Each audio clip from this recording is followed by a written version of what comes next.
think this thing works. Does this thing work? Being on multiple screens is interesting.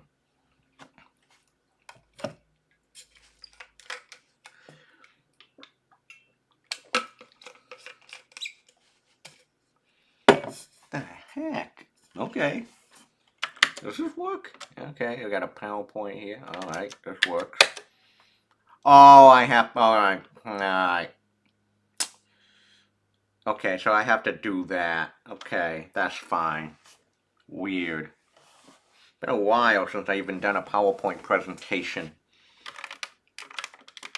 Live in the air. Anyone is around? Hello to anyone. Hello.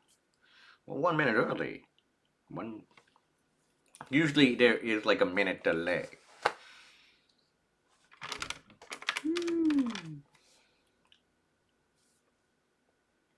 Anyone there?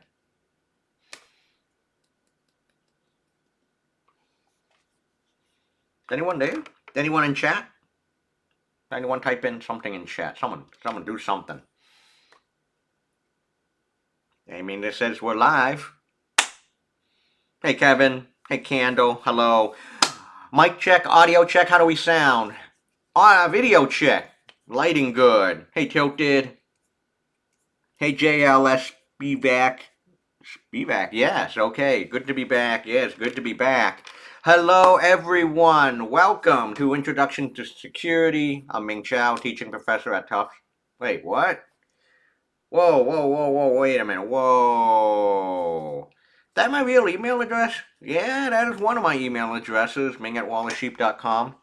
Yeah. So, wait, really? I'll get to it today. Welcome. Today is episode 2, season 11 on Twitch. And today, for me, it's a way to take a stroll down memory lane. I've been doing this for so long. And today, we're going to analyze network traffic. Also known as packet analysis, also known as it goes by a whole bunch of different names and labels. We'll talk about that today. But yes, we're going to analyze network traffic, computer network traffic. Namely using Wireshark, arguably the most important tool if you're going to do anything computer networking related or cybersecurity related. But the first thing, I want to give you a little motivation because I'm sure a lot of you here are wondering, what in the world is this wall of sheep thing? Like, really? Oh, I'm wearing my shirt right here. Wall of sheep. Let me give you a little bit of motivation. At the DEF CON security conference that is held each and every summer in beautiful Las Vegas, Nevada. DEF CON is the conference that parents tell their kids, hey, Square Mario, this is a conference that parents have told their kids for years, don't go there. Because crazy things happen. Computer devices get hacked, law enforcement is there, It's a place where, they tell kids like all bad things can happen at the DEF CON security conference. That has some truth to it, but that was like way back in the days. Now the DEF CON security conference, instead of having like 1,000 people, it has like 30,000 people in Vegas each and every summer. It's a place where computers, like cybersecurity folks, good and bad, law enforcement, government officials, lawyers, hobbyists, students, um, yes, lawmakers, the White House for years, um, journalists all meet at one big conference to talk about everything about cybersecurity in society. Okay? For years, DEF CON was the quintessential hacking and security conference. It's probably the most famous one in the world. And one of the most sobering and timeless displays at DEF CON is like if people have said, if this is your first time going to DEF CON, visit the Wall of Sheep. Visit the Wall of Sheep. And what the Wall of Sheep is, the Wall of Sheep has now grown into an organization.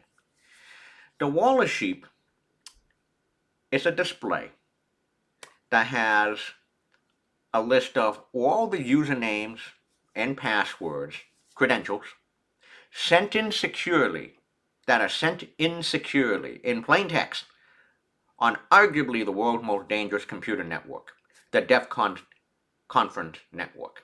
And here's a picture of what the Wall of Sheep looks like. This is from a number of years ago, 2016. And I'm now a member of the Wall of Sheep team, Packet Hacking Village. My first time at DEF CON was in 2006.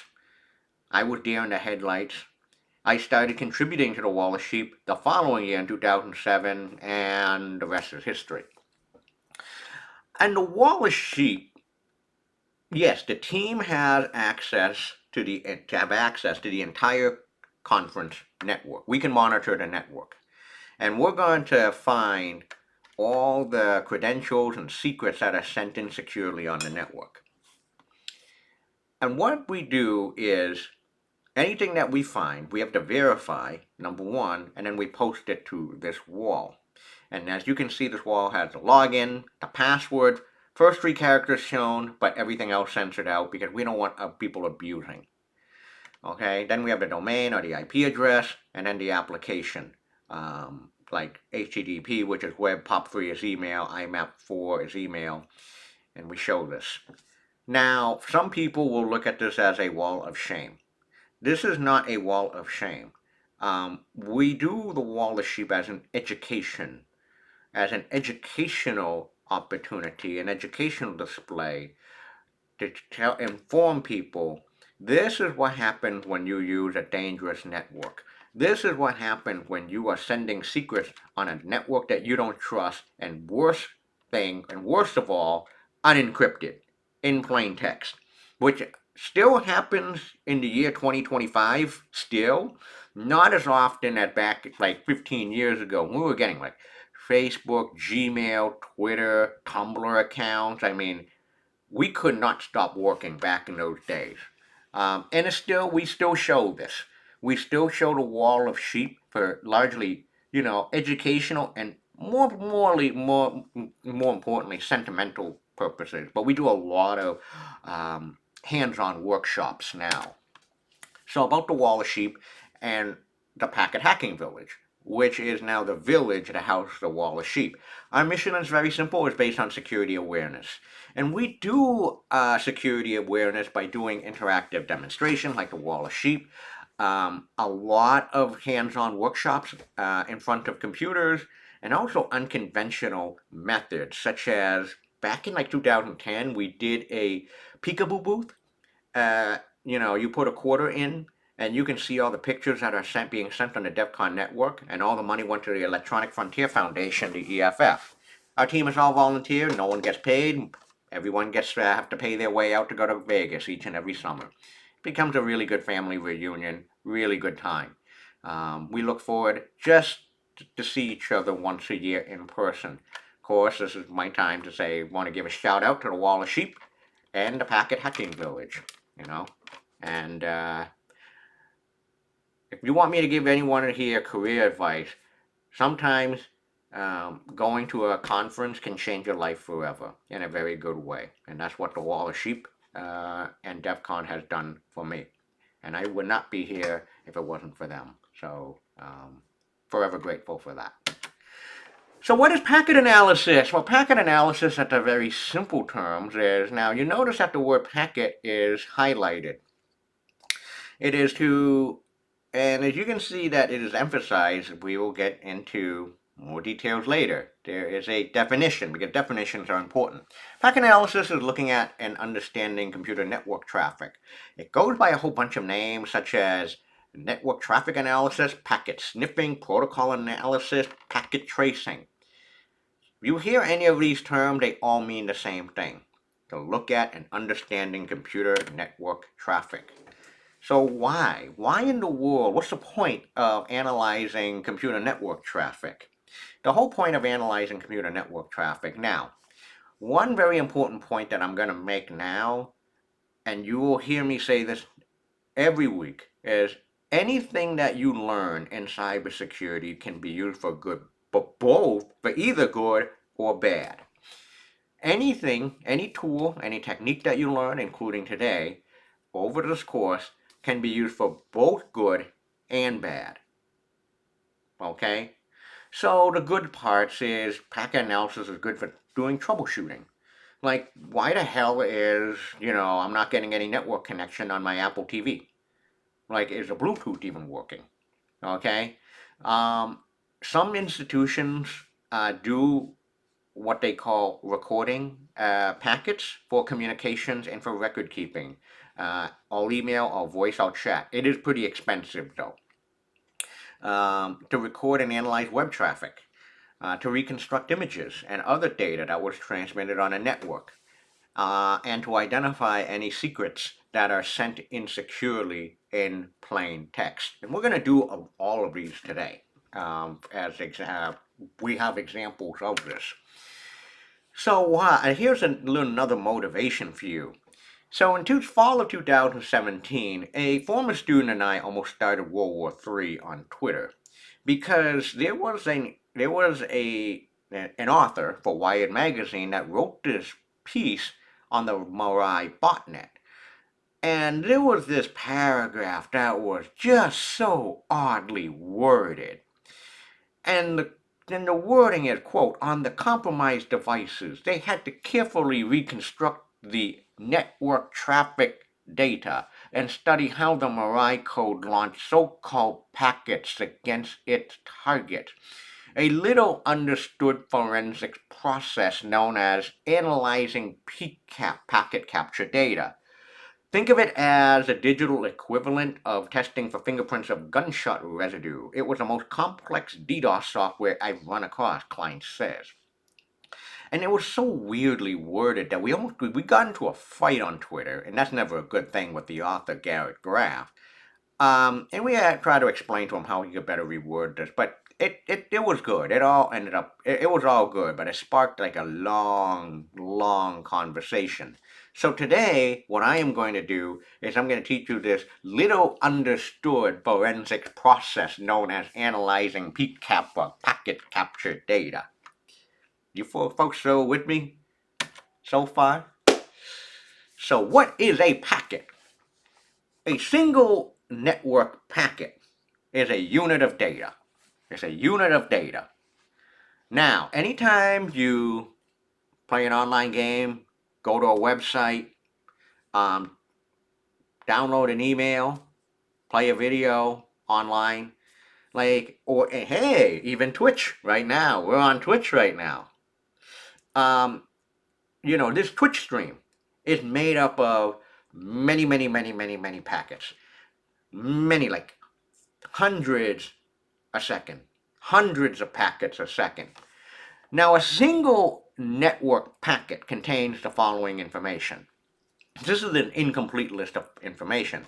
Source and destination addresses. Now, I didn't say IP address because what happened if your Bluetooth? Okay, so source and destination addresses. But yes, we're going to see a lot of IP addresses, MAC addresses, time to live, the protocols.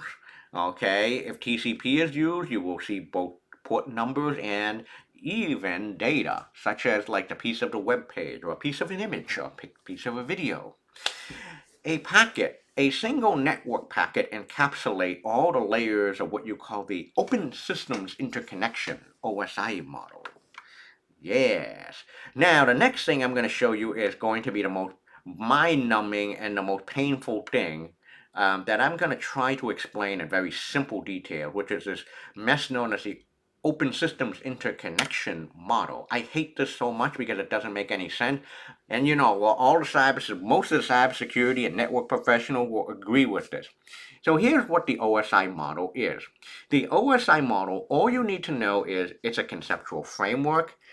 It is a general framework that describes how networking systems work. It doesn't matter if you're on using Bluetooth. It doesn't matter if you're using computer network, IP networks. It doesn't matter if it's a Bloomberg terminal. It doesn't matter. Every network system in the world will follow this OSI model. But in actuality, this is what happens when you put too many cooks in the kitchen and try to design something. All you need to know are really three things. There are 7 layers. That's number one. Starting at the very top is the highest layer, is the highest level of abstraction. The things that we all know and use, to the lowest level that we don't usually think about. So from highest layer to lowest layer starts at layer 7, which is the application layer. The application layer are the application that we know use, like and services such as anyone ever heard of email, web, printing, voice over IP, file transfer, those things. And then it goes to the presentation layer and the session layer. Transport layer, you know, here's what it says: it ensures that messages are delivered error free and sequence and with no losses or duplication. Okay, the transport layer will also be responsible for having the content as well too. The network layer, layer 3, really think of it this way: source and destination address, namely IP addresses. Source and destination IP addresses. Layer 2 is a data link layer, which is the hardware address. Think MAC address. The physical layer at the very lowest level is like cables, hubs, like the physical things, like bits, bolts, copper, the air, and each layer is abstracted away from each other. That means each layer has no idea what the other layer is doing. So think of it this way. Think as the Postal Inspection Service. No, sorry. Think of the post office model. When you write a letter, and you send it to the nice blue box, the only thing that you care about is putting in your address at the top left corner, and then the destination address in the middle of the envelope. Put a stamp on, put it in the mailbox, and you hope that the recipient receives a letter within 3 days. Very much like same as it was for all these years. But you don't care about, you don't care whether it is an airplane or the mail truck, or is it a Pony Express that's trying to deliver your mail to get to the destination in 3 days. You just care about that it gets there in 3 days. You don't care about all the underlying logistical work to get your letter from point A to point B. So here's another illustration of the OSI model. From the highest level of abstraction, things that you know and use all the time, such as file transfer, email, web, domain name systems, which is like the yellow pages or the telephone book of the internet. Okay, presentation, session, transport, network layer, physical layer, which is data link at layer 2, and of course physical layer at the very bottom. A fun illustration of the OSI model is like Reddit. You have two Reddit users, one Reddit user trying to send a message to another Reddit user. Now the Reddit goes from Reddit user sends a message. Once they hit the send button to send a message, it goes to the application layer goes to transport layer goes to internet layer. See, no one cares about layer 6 and 5. 6 and 5. Internet layer goes to link layer goes to physical layer goes to link layer goes to internet layer goes to transport layer. Now we're up the river. Transport layer go back up to the application layer goes back to Reddit user actually gets a message and says, "You fool." So you may be wondering, can you actually see the layers of the OSI model on a computer screen? Yeah, kind of. What is a PCAP file? Now we're getting really hands-on. PCAP stands for Packet Capture. .pcap is a file extension. A file extension, of course, that is used for network packets, and it's also a binary file too. Binary data. And you can use it in applications such as Wireshark, which we'll use next. So to give you an idea, a 100 megabyte PCAP file contains tens of thousands of network packets that you can analyze. Okay? But yes, .pcap is a file extension. PCAP files are in binary. What is Wireshark? Wireshark, as I said earlier, is arguably the most important tool for anyone who's dealing with computer networks. And cybersecurity, people say is like the number one and number two tool as well, especially if you're doing network security. Wireshark is a graphical packet analyzer. It is free, it is open source, it is also platform independent. You can use it for Mac OS, Windows, Linux, even in Chromebook as well. You can do so much with Wireshark, such as filtering packet, reconstructing conversation, reconstructing file based on packets. And what you do, I'm going to open up. Are there any instances where level 6, there are, when you have to deal with something like file formats and anything that's presentation based, such as like file formats, JSON, for example. So here it is. Go to wireshark.com, wireshark.org. Ooh, brand new website these days. Hey. Okay, brand new website. They redesigned to go to wireshark.org. Download Wireshark for your operating system. Like, for example, Mac OS should be ARM these days. They're trying to get rid of Mac OS Intel. How I do it is I'm on Mac OS here. So the way I install Wireshark is brew, cast, brew, install, minus cask, Wireshark. And not upgrading Wireshark.app, the latest version is already installed. No outdated components to upgrade, so already got it. So once that is the case, I can go to my Launchpad, I can go to my screen, my developer tools, and here's Wireshark. It's going to look and feel the same no matter what, whether you're on Windows, whether you're on Mac OS, whether you're on Linux. It's going to, Wireshark acts the same way. Here's Wireshark. Okay. Here's the Wireshark interface. This is an older picture, but the idea is exactly the same. So Wireshark user interface have four major components. The first component at the very top is the main toolbar. This is where you can record packets, filter packets, find packets, and all. Find, filter, and then the second panel, which is that table. All these rows here, you see the green, you see the black. The second pane, that's a packet pane list. This is a graphical representation. Each row is one packet. So each row in this table in the packet list is one packet, one single packet. And you get a snapshot. So you see things like the source IP address, destination IP address, the protocol, the length of the packet, and also information about the packet, such as like port numbers. The third panel is packet details pane. This is where you all the packet, each and every packet is dissected, and you can actually quote unquote see all the layers of the LSI model. So one packet can be broken down into so many different layers.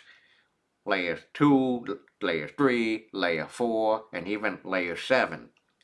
And then last is going to be the binary data for reference, a packet bytes pane.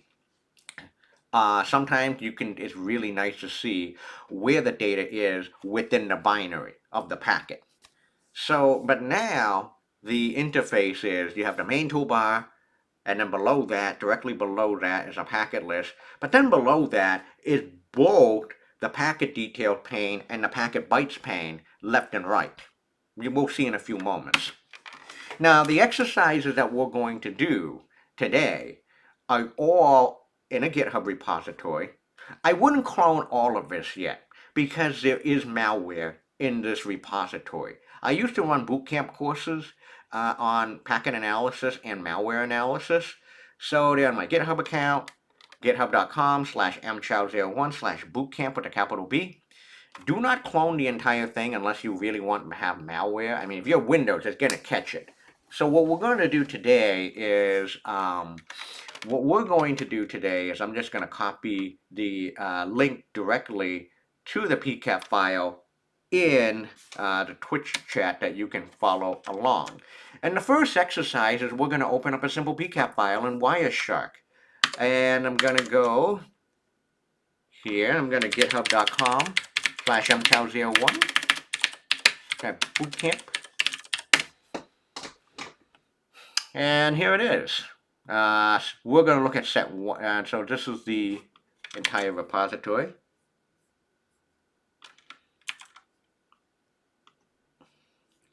Again, I wouldn't clone all this because there is real malware. There's real malware here. Set one.pcap. You can see it's 715 bytes, really small. Okay, let me see if I can get the. Can I get the? Oh yes, I can download it, but I want to get the damn link.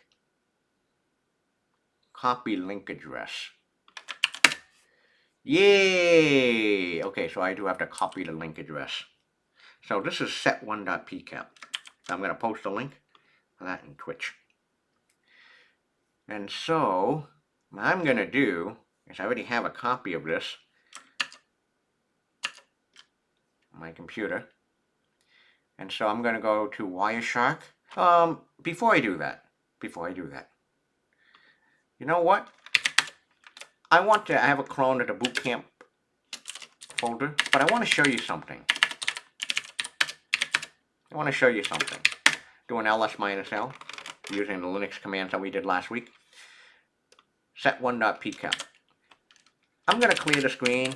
I'm going to do a cat set1.pcap. And the reason why I want to do this is this.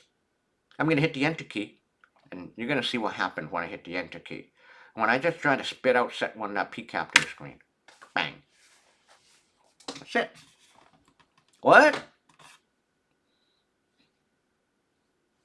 Why did I just do that?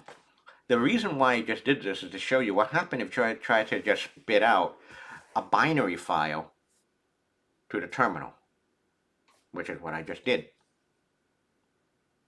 Here it is. This is set1.pcap, 715 bytes. Yeah, there's 715 bytes here. You can hardly understand and see anything that you can read with your human eyes. Okay? Use a file command on set1.pcap, and here it is. It says set1.pcap is a pcap capture file, millisecond, microsecond. Here it is, Ethernet. So now you can see we're looking at binary data. But what happens if you open up set1.pcap in Wireshark now? Got a file, got to open. Just a shortcut. Got a file, got to open. I'm going to open up set1.pcap. There it is. Welcome to Wireshark, folks. So now you can see Wireshark. I just opened up a pcap file. You can see the toolbar at the very top. The packet list pane. This is on my bottom left. This is the drill down of each and every packet. On to the right of it is a binary.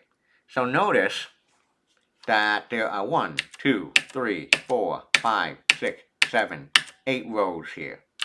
And you notice when I go up and down each row, you notice when I move up and down, you can see I'm moving up and down each and every packet here. You can see the drill down and the binary data changes to the packet. So even if, let's say, for example, I highlight row number 5, the 5th packet, you can see that the details drill down changes and also the binary changes as well. So let's actually answer some questions, shall we? So let's answer, what kind of questions do we got? Open up set1.pcap. Question number 1, how many packets are there? Question number 2, what networking protocol is used? Question number 3 is, what's the source IP address? Ooh, be very careful here. What's the destination IP address?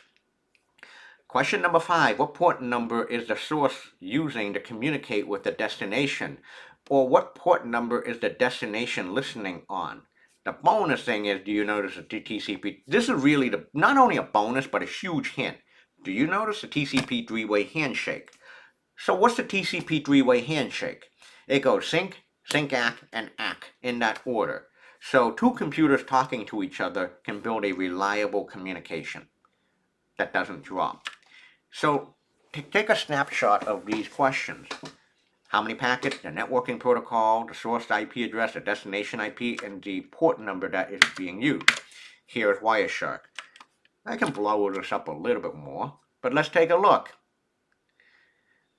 Well, it looks like there's only two IP addresses in this set1.pcap. 192.168.1.3 and 192.168.1.8. It looks like there's only two IP addresses in questions here. Okay, so we have a source and a destination IP address, but which one is really the source? Which one is really the destination? We'll answer that in a few. But at least we deduce what the source and destination IP's addresses are. Protocol. There's only one protocol here, TCP. So we answered that question because if you take a look at the protocol, it's TCP. TCP is layer 4, not layer 7 of the OSI model. The length of the packet. Now, does anyone notice the info column? The info has a lot of details.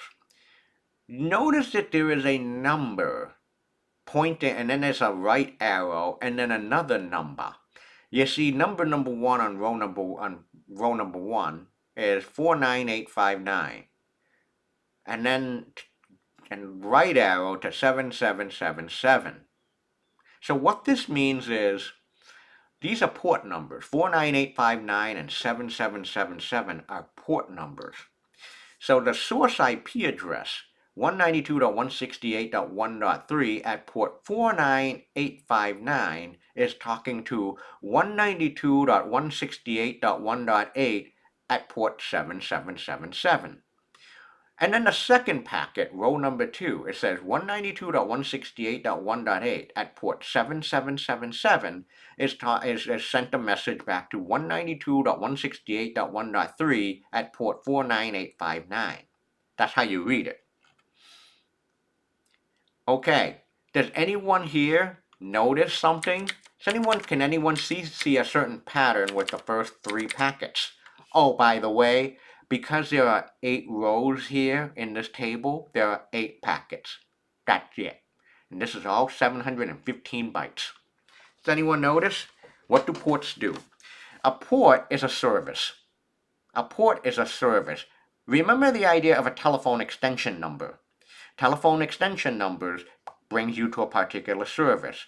In computer networking land, a port number corresponds to a service. Popular port numbers include 80, which is HTTP, 22 is for SSH, 21, file transfer, 443 is HTTPS, list goes on. There's a handful of port numbers that you should know, like coming out of this course. Port 7777, hint hint, is generally used for nefarious purposes, malware. Okay? So the device is talking to itself? No. There are 2 IP addresses here. That means they're 2 different computers. And in fact, you can see what kind of computers these are. Highlight the first packet, and you can see frame 1, which is the entire details of the packet. Yeah, this looks like it is layer 1 of the OSI model. Layer 2 is Ethernet. Layer 3 is Internet Protocol version 4, the IPv4 addresses. Layer 4 is TCP with the Transmission Control Protocol. So we just highlight the first packet and you can actually see the first 3 layers, the first 4 layers of the OSI model. Frame 1.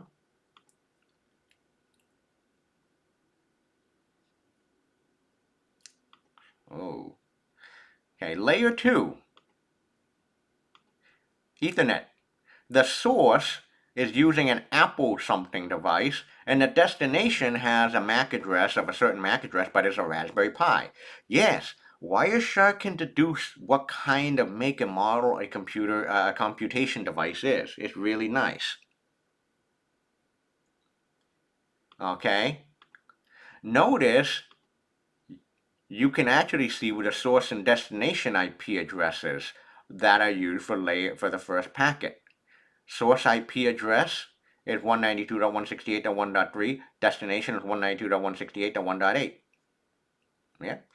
And if you can just like mouse over source address, destination address, you can see where they are in the binary.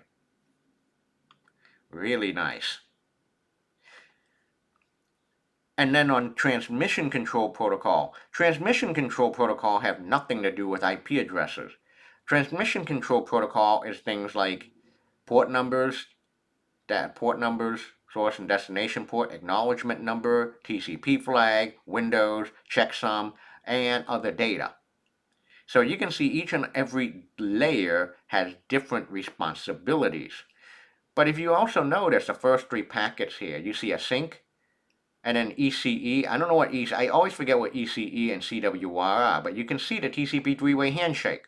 Sync, sync-ACK, and ACK. And then someone fins. Sync, sync-ACK, ACK. The first three packets, you can see the TCP three-way handshake. That means 192.168.1.3 at port 49859 is building a reliable communication with 192.168.1.8 at port 7777. So now we can actually see, by way of the TCP three-way handshake, the source IP address is really 192.168.1.3, and the destination is really 192.168.1.8. Sync, sync, ACK, and ACK. And you can see a whole bunch of things that are going back and forth. Why is port 7777 often used for hacking? Is there something special about it? There is. Reputation. There is reputation. Historic reputation. Orders 1, 2, 3. Have you ever heard the story of the boy who cried wolf? Yes, orders 1, 2, 3. Have you ever heard the story of the boy who cried wolf?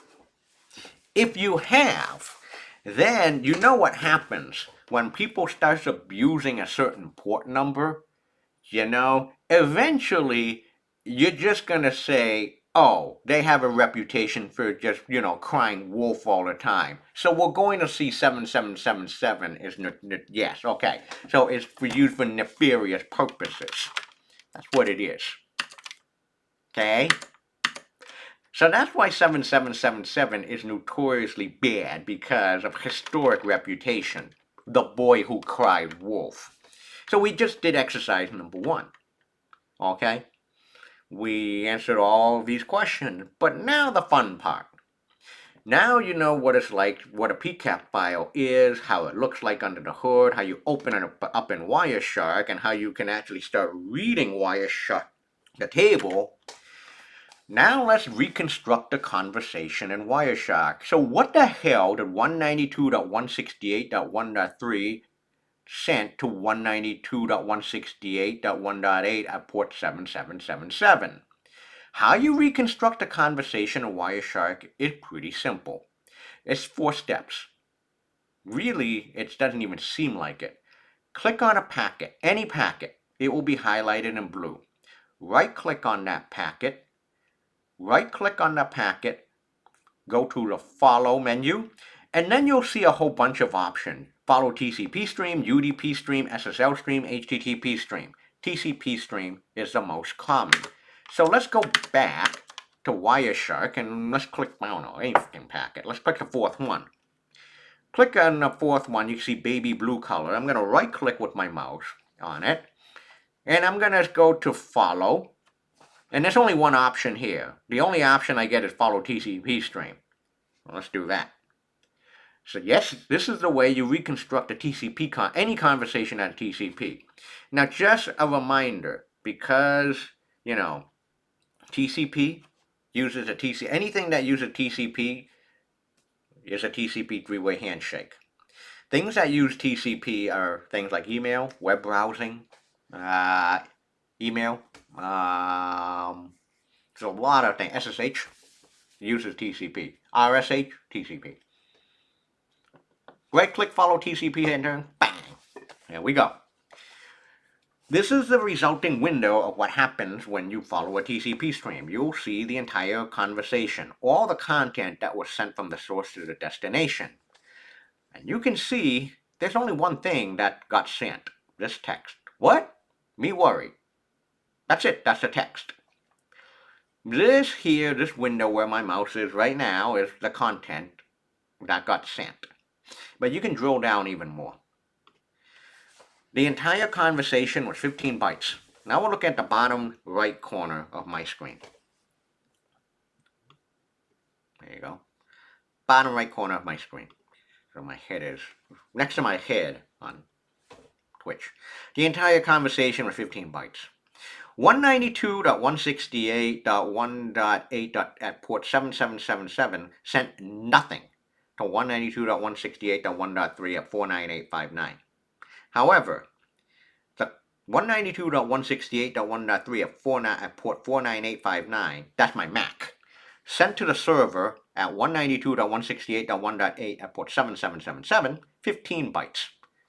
What, comma, me space worry, question mark is 15 bytes. And this is right now shown as ASCII data. You can also show this as binary data if you actually change the mouse menu from ASCII to RAW. RAW is actually binary.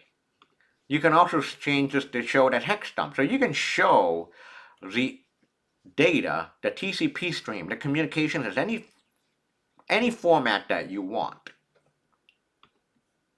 We're going to keep it at ASCII. Now, if there were more than one file that got sent from 190 that got sent back and forth, there is this thing called a stream here. You see the little stream on the lower right corner above the Find Next button?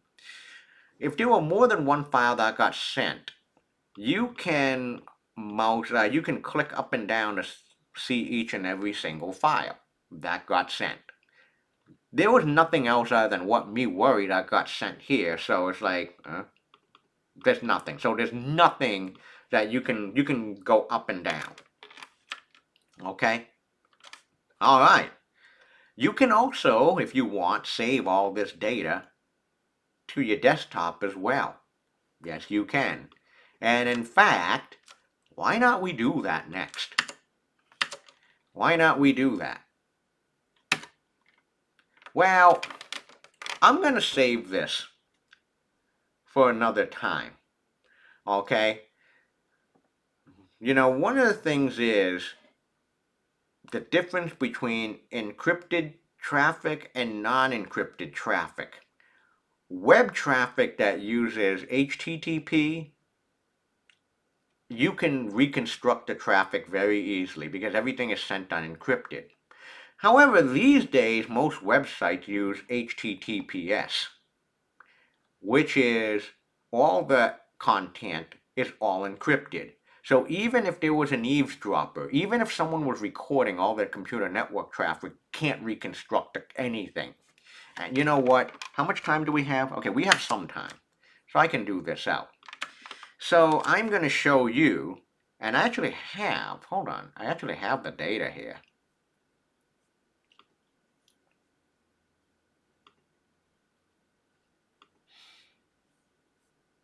And so we're going to open up. There was a website called Tufts.io. Tufts.io ran, oh crap. Tufts.io was both HTTP and HTTPS. Now I'll show you. I'm going to open up Tufts.io-insecure. And so how many packets are here? 347 packets. So you can see a lot of green. Green typically means HTTP, unencrypted. So if I do a right click, follow HTTP stream. HTTP is layer 7 of the OSI model. HTTP uses TCP Either one is going to work, but HTTP is more specific. So if you follow, you can see all the content.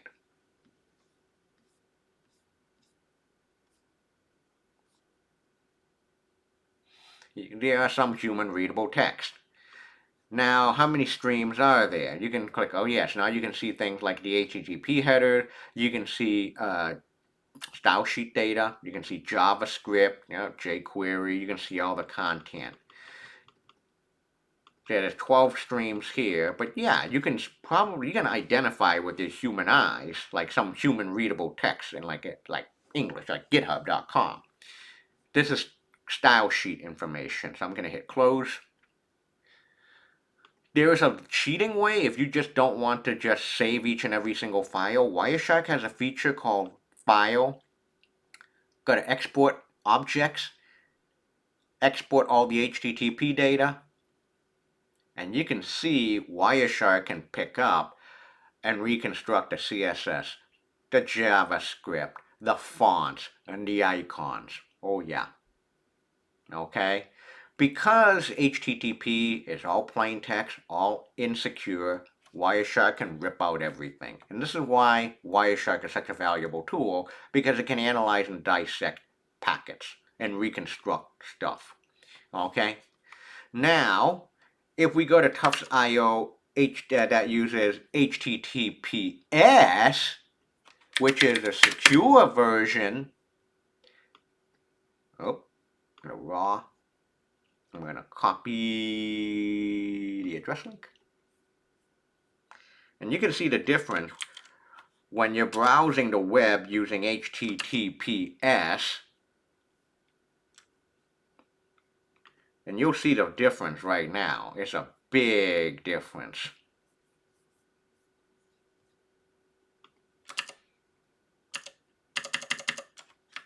So I'm going to go to Tufts.io Secure. Now this is using HTTPS for communications. Can we rip out the same, all the font, CSS files, JavaScript files? Well, I see green here, so we're going to go follow HTTP stream, but this is Firefox certificate stuff. This has nothing to do with Tufts.io. So I'm going to close. I'm going to go to File. I'm going to go to Export Objects. I'm going to try to export objects HTTP, and we get anything? No. You're not going to see font. You're not going to see icon. You're not going to see JavaScript. Okay? This is all like Firefox web browser specific stuff that we don't care about, that has nothing to do with Tufts.io. So there you can now see a big difference when what is it like when you're visiting a web page or website that starts with HTTP rather than HTTPS. Huge difference. Because HTTPS, you cannot reconstruct anything. Now, what happens if you're using a VPN, a virtual private network? Think of a virtual private network as, once you turn it on, it's like a condom. It's like all the data gets wrapped inside of that, gets sent into this tunnel or this condom, and everything is all secure. Okay, go to raw. I'm going to copy the clean link for you folks here. And VPN, if you're using a VPN, it doesn't matter what kind of a network you're on. If you're on a VPN, everything is going to get encrypted. So using VPN can be your friend. If you're on like weird networks that you don't trust, you can't even make anything of this. So this was going to Tufts.io on a VPN, virtual private network on your computer. Can't understand a damn thing. Okay. So I'm thinking that you're probably getting the gist of today, the underlying message of today, and also lab number 2, which is use encryption, use secure services. All right, exercise number 2. We're going to go to use we're going to extract pictures right now. Set2.pcap, open up set2.pcap in Wireshark. What insecure protocol was used to transmit pictures on the network? How many pictures were transmitted? And extract one of the pictures that was transmitted. Hint, show and save the picture as raw format. Okay, set2.pcap has pictures. set2.pcap, copy clean link, and paste this in.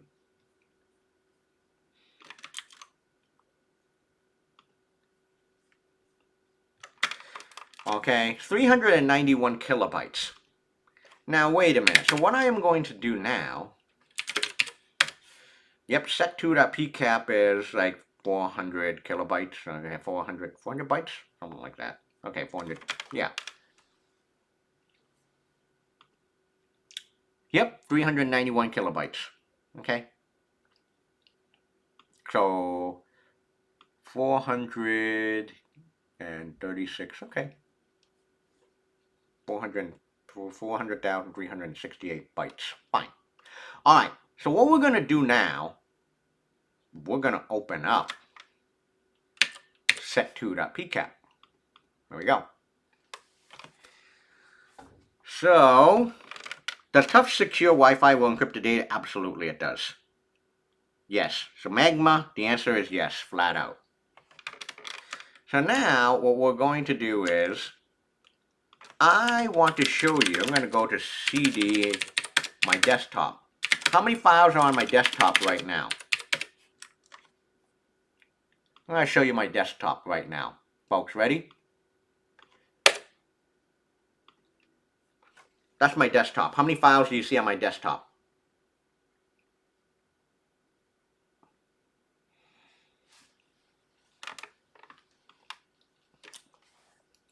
What? 0. Good. There's no files on my desktop right now. There's no files. What I'm going to do now, and this is set2.pcap, we just opened. It's only 482 packets. But there are pictures here. Notice the first 3 packets. 192.168.1.228 and 192.168.1.8. Port 21. Port 21 is a file transfer protocol. You'd see the TCP three-way handshake in the first 3 packets. The file transfer protocol, you know what? Let me tell you a little bit about the file transfer protocol. There's a great article on Firefox.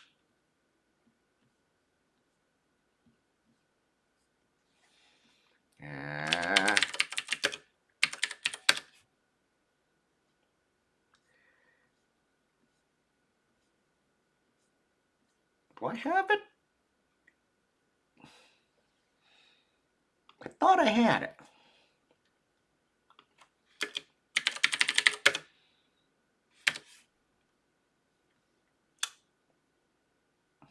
Ah, here it is. Firefox drops FTP. This was pretty recent. Damn it. Here it is. July 20th of 2021. The file transfer protocol has been a long, convenient file exchange mechanism between computers on a network. While this standard protocol has been supported on all major browsers since its inception, it is now one of the oldest protocols still in use and suffers from a number of serious security issues. The biggest security risk is that FTP transferred data in clear text, allowing attackers to steal, spoof, and even modify the data transmitted. To this date, many malware distribution campaigns launched by their attacks by compromising FTP servers and downloading malware on an end user's device using the FTP protocol. There you go. So here is the reading. There it is. That's why FTP is so, well, has been, pretty much deprecated these days. And you can take a look. There is FTP as a protocol that is being used to send data from one computer to the other. Namely from 192.168.1.228, and the FTP server is at 192.168.1.8 at port 21. Right click, follow TCP stream. Look at what you get. Now, this is wonderful because you can see everything that got sent in plain text. The first thing that you see is a log of everything that happened between the client and the server. You can even see the username and the password of the FTP server. The username is Woodworm, all lowercase, and the password is Baby Shark with a capital B and a capital S. You can see, okay, I see one JPEG, another JPEG, a TXT file, another JPEG, and another JPEG, and quit. The entire conversation is 925 bytes. 631 bytes were transferred from the server to the client, and then 294 bytes were transferred from the client to the server. Okay, so the next thing that we're going to do is we're going to go, there's 6 streams in total, index at 0. I'm going to click up. What the fuck? 16 kilobytes here. This is all shown as ASCII text. JFIF. There's some human readable text here. Photoshop. This may be a picture. Okay.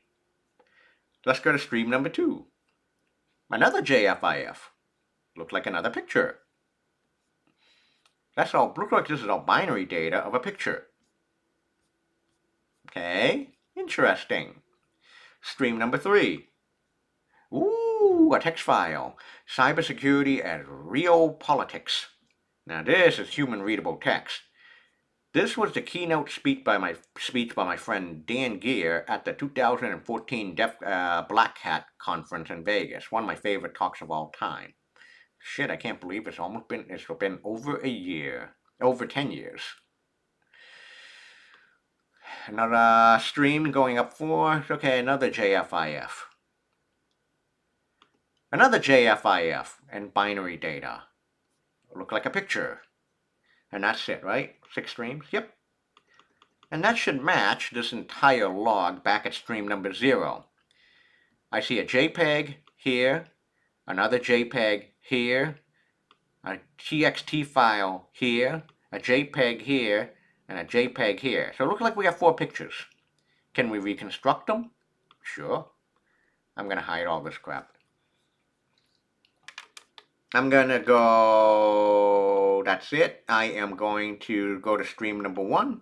Now I am going to do a save as, and I'm going to save this as, I'm going to hit the save as button. I'm going to say out file 1. Oh man. Save it to my desktop, out file 1. But I'm going to fire up a terminal here. And now I have out file 1. But let's do the file command on out file 1. ASCII text, very long lines. Didn't say it's a picture, it's ASCII text. When you're saving content to a disk, one of the things that you really have to do is to make sure you save the data as, show the data as binary or raw first, then you do a save as. So I'm going to save this as out file 1 again, and you'll notice the difference. I'm going to overwrite. Replace. Okay. So I'm going to go to ASCII, go back to stream number 2, show this as raw, save as, out file 2. Okay. Now I remember stream number 3 should be all ASCII text. You can just save that as speech.txt. You can see a show at my desktop on the right. Stream number 4. Save as, hit raw. Save as out file 3. Now there's a reason why I did not put a file extension. Because we want to understand what the hell is going on. I'm going to cheat here. I'm just going to call this as out file 4. I want you to understand what's going on. I did not put a file extension when I did a save as on each and every one of these files for a very good reason, because I want to understand what the hell is going on. We want to see what kind of a file it really is, using the terminal. Then we just put an extension at the end of it. We can rename the file. So now I'm going to do an ls-l on my desktop, and you see out file 1, out file 2, out file 3, out file 4, and then speech.txt. More speech.txt. And this is from Wireshark. That's it. Clear the screen again. But I'm going to do a file, out file 1. What kind of file is out file 1? Notice the file command of outfile1 is JPEG. We can rename outfile1 as outfile1.jpg. And by the way, folks, this is why file extensions are really important. Outfile2 is also a JPEG file. So I'm going to rename outfile2 to outfile2.jpg. Outfile3 is also a JPEG. So I'm going to rename outfile3 to outfile3.jpg. File extensions are important. Outfile4 JPEG. I'm going to rename outfile4 to outfile4.jpg. So in set number 2, picture 1, picture 2, picture 3, whatever, and picture 4. There are 4 pictures in set 2 of .pcap. Bam. There you go. Yep, so we just reconstructed all the pictures. That's that. Done. Don't need this anymore.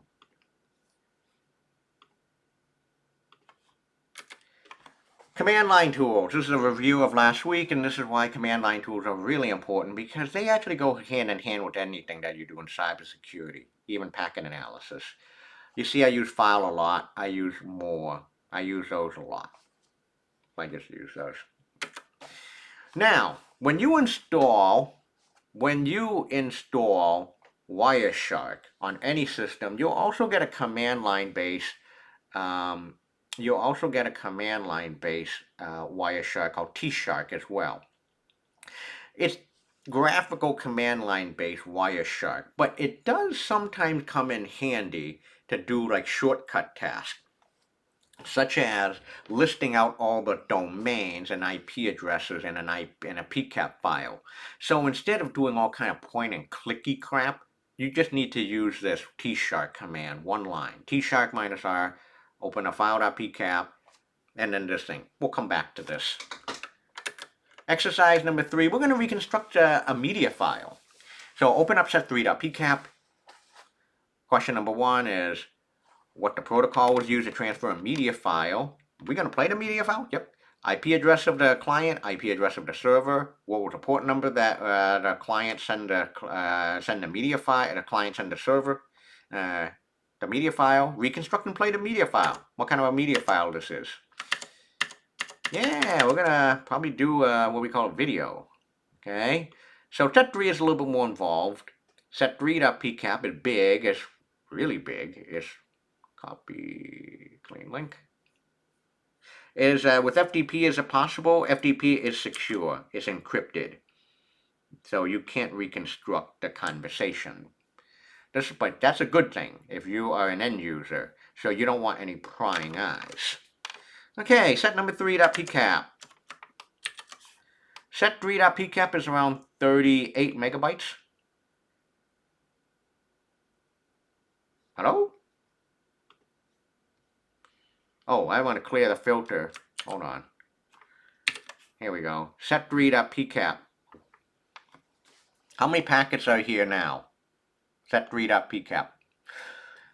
Holy cow. There are 38,469 packets. 38,469. That's a lot of packets. That's a huge step up from what we're used to. Okay, so you can see the TCP three-way handshake, first 3 packets, sync, ACK, and ACK. 192.168.1.228 at ports 51063 is sending something to 192.168.1.20, port 7777. Now, click on any packet, right-click, follow, TCP stream, and you're going to see all this stuff. Now, right now, all this data is stored as in RAW, which is good. But don't touch a thing yet. Notice there's like the counter of the number of packets in the lower left corner is still going. Don't do a damn thing yet. Now, the entire conversation is 37 megabytes.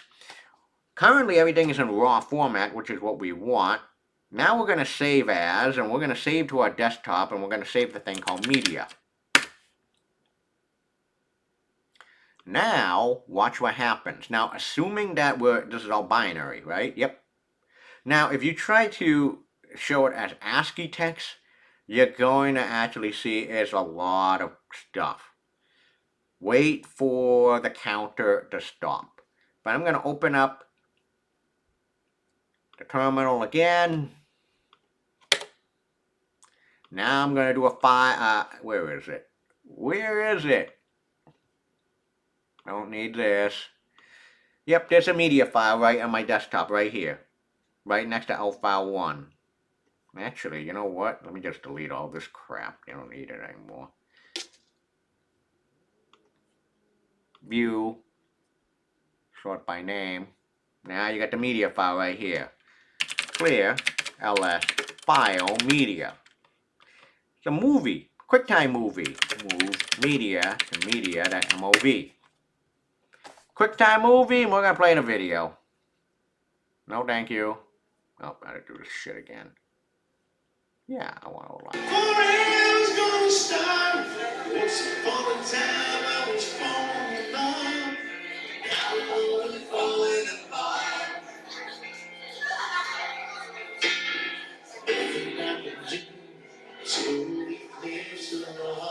Yeah, that was the Paris Hotel and Casino in Vegas in 2019. Two of my friends, Peter Keenan and Josh Abraham, were hanging out at the bar.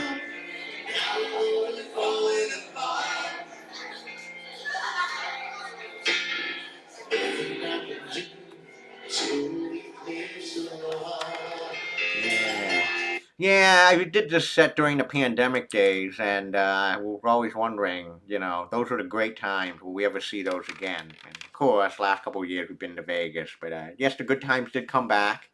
But yeah, there was a good number of years. It's like I don't even know what tomorrow is going to bring. So, want to give a shout out to Peter and to Josh. Great times, great times. So yeah, that was DEF CON in 2019. Summer of 19. Alright, now we're going to work with passwords. Now, I want to introduce you, if you played Bandit, Over the Wire Bandit, you may have been indoctrinated with Base 64. Base 64 is what you call an encoding scheme. An encoding scheme is just translation. It translates binary data translate something from one format into another. Base 64 is used to translate binary data, like what you saw earlier, PCAPs, into ASCII text format. Base 64 is not encryption, Base 64 is not encryption, Base 64 is not encryption. I mention this is because, unfortunately, people think Base 64 can be used for encryption purposes. No, it does not work that way. Unfortunately, the people who built HTTP basic authentication, you've seen these before. I know you have seen HTTP basic auth before. These windows? HTTP basic auth. Yeah, you've seen these windows before. Like, have anyone ever seen these pop-up windows that say sign in, username, password? This is what you call basic auth. But underneath basic HTTP basic authentication, underneath the hood, how it works is not great. In basic HTTP authentication, and God forbid if you're using straight HTTP, in the HTTP request, there is a header field in the form of authorization : basic space, and then credentials, where credentials is a base 64 encoding of the ID and the password joined by a colon. Yeah, username and password are just joined by a colon and then just base 64 encoded. So we're going to do an exercise now that does exactly that. We're going to play wall of sheep by extracting username and password pairs, set4.pcap. and we're going to rip out all the credentials in set4.pcap. Set4.pcap is really small, 17 kilobytes. We're going to play Wall of Sheep now, part 1.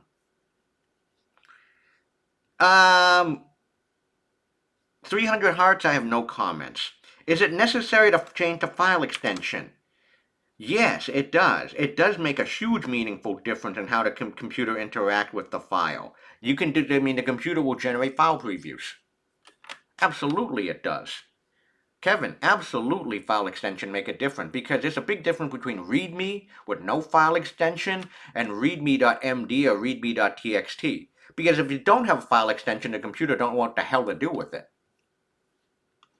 Oh yeah, it's a great question. Great question.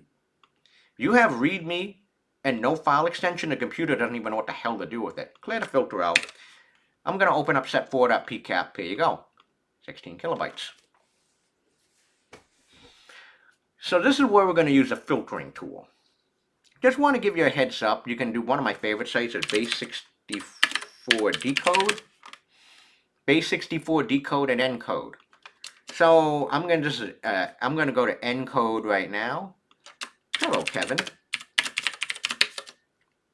Encoding is this. You're going to decode, paste what we just got, and decode. Hello, Kevin. There we go. Now, what we're going to do in Wireshark is this. We're going to go to Wireshark and we're going to do a find. Magnifying glass. We're going to find here. We're going to find a string, packet details. You can do case sensitive if you want. Authorization, space, basic. That's it. And we're going to hit a find. And we're going to try to find any packet that has that string, authorization, space, basic. Hit the find. And, ooh, we got one. Authorization, space, basic. So I'm going to copy value.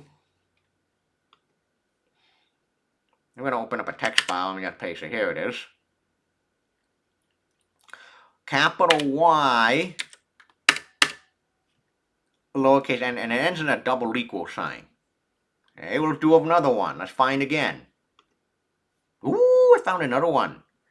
Copy value. Z, capital G, and it ends in a double equal. Let's find another one. Capital Y, capital W. Copy value. We may go over a little bit of time today, but hopefully not that much.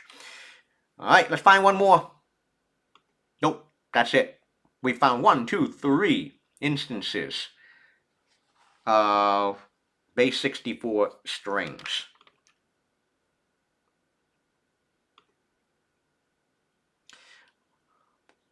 Set4.pcap, what protocol was used to transmit the username password pair? What is one username password pair? What is the username password pair valid? Why and why not? Do not go to the website and enter stuff because that's illegal.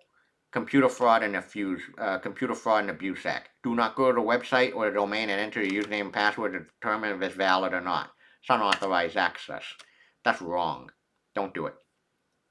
So now I got all these. I got 3 base64 encoded strings. So let's encode each and every, let's decode each and every one of them. One username password decode becomes B. Rogers, they played with great character. What's a ZG one? D. Moyes, I am a football genius. No, the football genius is now me. One more. A. Ausler, ID10T expert.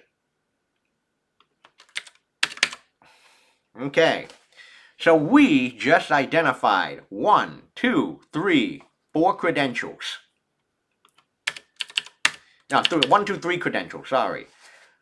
B. Rogers is the username. They play with great character is the password. D Moyes is the username. I am a football genius is the password. A Ausler is the username. ID10T is the password.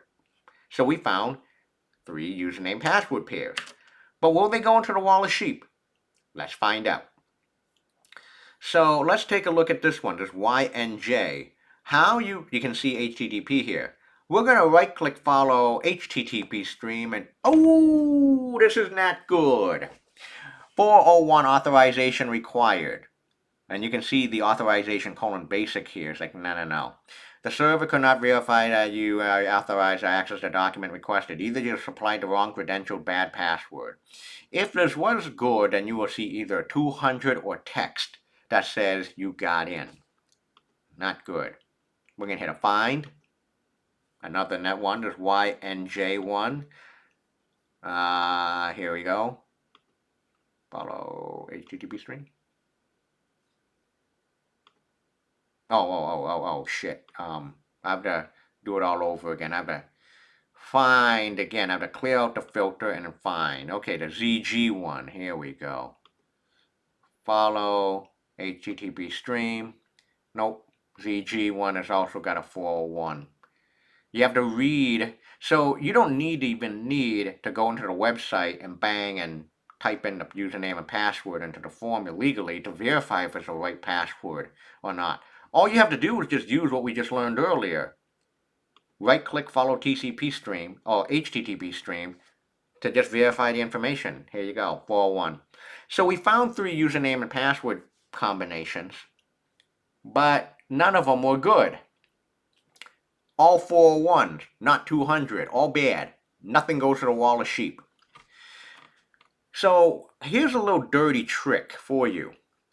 Number 1, Wireshark actually does decoding for you. I didn't show it. If you see authorization : basic, and there's a little caret here, you just extend and you can see the credentials. But I'm just showing you the hard way of how they found credentials, you see? Wireshark can do the base 64 decoding for you. I just wanted to show you the hard way how things really work under the hood. D Moyes, I'm a football genius. One more thing. Wireshark now has a credentials feature. What do I mean by that? Go all the way, well, all you need to do is go to the Tools menu. At the very top, Tools, Credentials. Wireshark can automatically show you the packet number where a credential was found, the protocol that was used, and the username. Doesn't show you the password for security reasons. You have to verify that on your own. So how you do this again? Just as a shortcut to rip out username and password from a PCAP file, go to Tools, go to Credentials. And there you go. But it is your job to verify if the username and password is legitimate or not. Okay, so I just showed you how to verify credentials. One more. I know we're going to be a little bit over time today. Okay, set4.pcap. Oh, I think that's it, right? Yeah, we're kind of done. Where do you go from here? One of the things is, you learn how to sniff passwords. You can reconstruct files. We always look for volunteers at the Wall of Sheep and the Packet Hacking Village.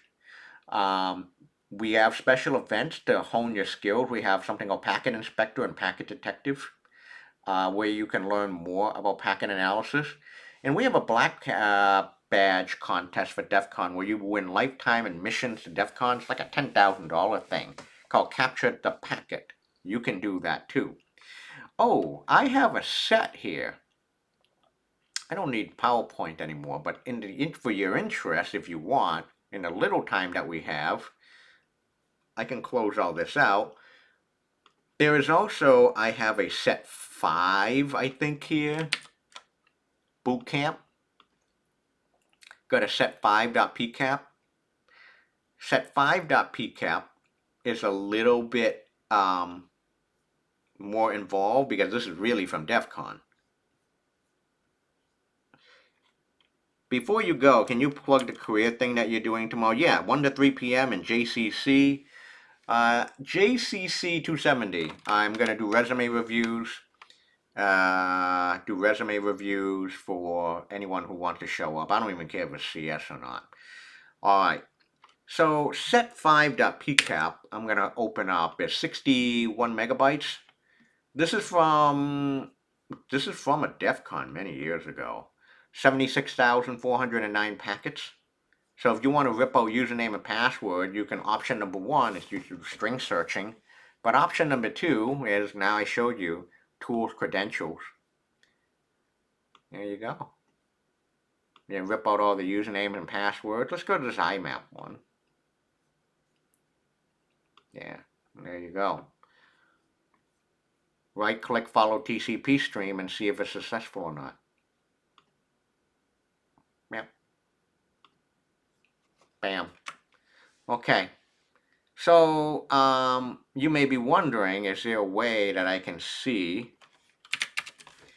like one thing that we did earlier? Let's go to documents, CD bootcamp, is T-Shark. So you want to rip out all the, oh, what was it? Hey, even I have to look at like commands and stuff. I always forget the command. Where is it? Here it is. No. Let's rip out all the username and IP addresses and domains. -r file.pcap -q -z host. Okay. Set5.pcap -q -z. What was it?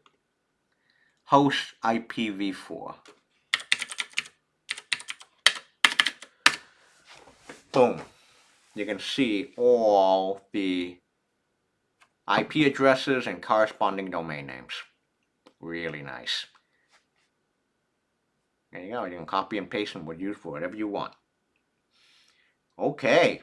So folks, that's it. You have everything that you need to do lab number 2. And yes, lab number 2 is exactly what we just did today. Packet analysis. A lot of fun. 4 PCAP sets. Set number 0 is 4 kilobytes. Set number 1 is 3.5 megabytes. Set number 2 is 101 kilobytes. And number 3 is 61. Folks, next week we're going to do what we call network reconnaissance. Take care, folks. Is the PowerPoint slide available? Yeah, I'll post that as well.